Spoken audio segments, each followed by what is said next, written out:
కార్తీక మాసంలో మిగిలిన తిథుల్లో పెట్టిన దీపాలు కార్తీక దీపాలు కావు. కార్తీక పౌర్ణమి నాడు వెలిగించిన దీపం కార్తీక దీపం. అందుకే అరుణాచలం కొండ మీద కార్తీక పౌర్ణమి నాడు పెడతారు. ఎందుకంటే దానికి ఒక శక్తి ఉంటుంది. దామోదరుణ్ణి కాని త్రయంబకుణ్ణి కాని ఆవాహన చేస్తే దీపం మీదకి చెత్త వెలిగించినా సరే దాంతో ఆఖరికి దోమలు, ఈగలు, పురుగులు, నీళ్లలో ఉండేటటువంటి పురుగులు అందుకు నదీ తీరంలో పెడతారు.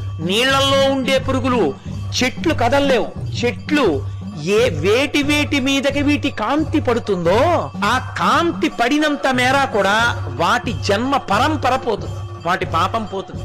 పోయి అవి పరమేశ్వరుడికి దగ్గరైపోయి వచ్చే జన్మలో పరమేశ్వరుణ్ణి చేరిపోవడానికి వీలుగా శాస్త్రాధ్యయనము చేయగలిగిన ఉత్తమ జన్మ కలుగుతుంది.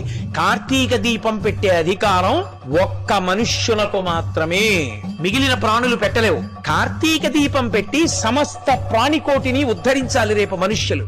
కార్తీక మాసం